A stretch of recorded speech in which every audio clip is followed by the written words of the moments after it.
Almost. There she was. She came back home early again that day. I greeted her at the front door, but I was ignored like every other day. My only wish was for her to look at me.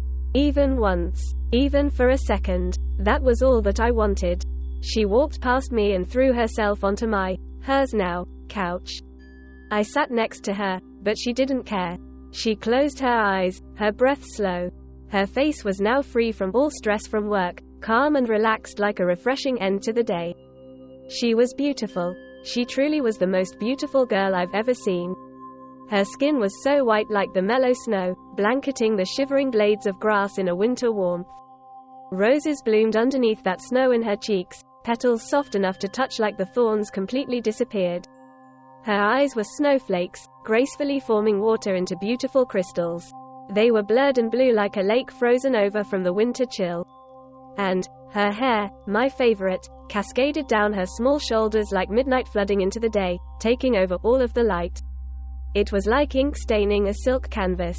But those lips, painted thickly with a passionate, bright red, lured me, beckoned me, tempted me with her ways.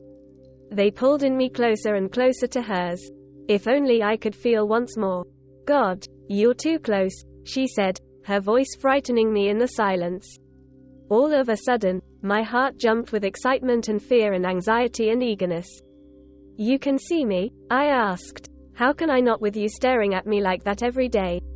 Have you ever heard of privacy? She rolled over on her side, and she crouched into the cushion, shifting into a more comfortable position. You have to follow me into the bathroom, too? Are you perhaps a pervert? My face burned. No, it's not like that at all. I never looked at you either. What are you anyway? She turned to face me. I knew I was blushing. A fragment of my imagination? An unmotivated burglar? Or are you just a teenager in the neighborhood that wants to rebel and run away from home? Even I didn't know exactly what I was or why I still wondered about this world. In this vast world, full of time and space, there comes a moment in life where the minutes, the seconds suddenly freeze. A moment where time stops, and I was left there with my own presence and my own thoughts. Those thoughts, dark and cloudy. I was falling and falling in a never-ending void. It never stopped, so that's why I was still in this house even after my life came to an end. I sighed. I wish I knew. Darcy. I died years and years and years ago, but I never passed away. I've just been stuck here in my house by myself, wondering why I never left, wondering why I'm still here while no one else is. She was silent, shocked, surprised at my words. She sat there next to me, her face shifting from curiosity to sudden grief like she couldn't handle the fact that I died here. Before, to her I was just a stranger that followed her around her house in silence, but now, I was a ghost that never left her alone, haunting her each day, each minute, each second. That reality confused her, maybe even scared her. I wanted to ease the tension even if it was just a little. Unexpectedly calm, I told her, I think I'm in love with you. She stared blankly back at me. You think I haven't noticed? No, listen, Darcy. I'm being really sincere. You know my name, but I don't know yours, she said, finally accepting me as what I was, her deceived eyes slowly shifting back to her regular self. How old are you anyway?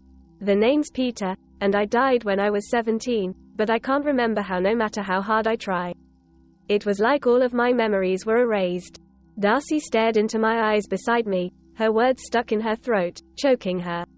I'm sorry. That hurt me. All I wanted was for her to be happy and nothing else besides that. My greatest joy was just seeing the slightest smile on her face, yet I was the one that made her like this. I was the one that made her sad, and that hurt. Please don't be, I said, trying to console her. I don't care at all that I died because you walked through my door. You are literally everything to me.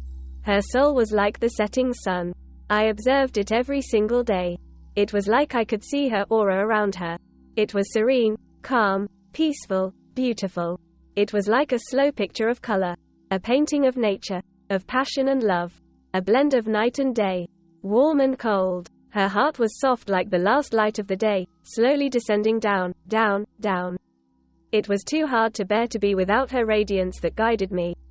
It was painful to wait for that sun to rise again. Please, oh please, My dear son, do not set again. Maybe that's the reason you're still here, she said quietly. You're too attached to this world, to me, and maybe that's why you won't pass.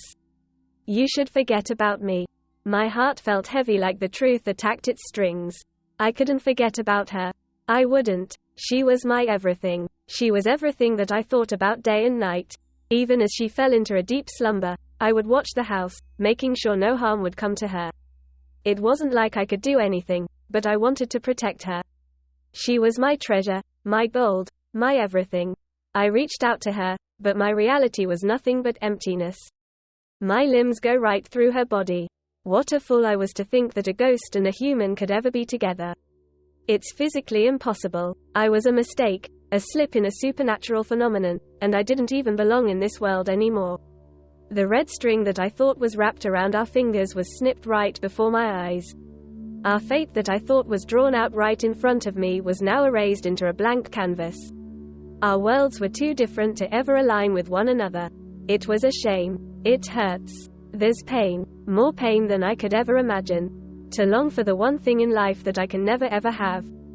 It hurts. My body is flawless, scarless, beautiful, pure, untouched. That's why it hurts. It's a dreadful thing. Love. That is the worst thing that has ever happened to me.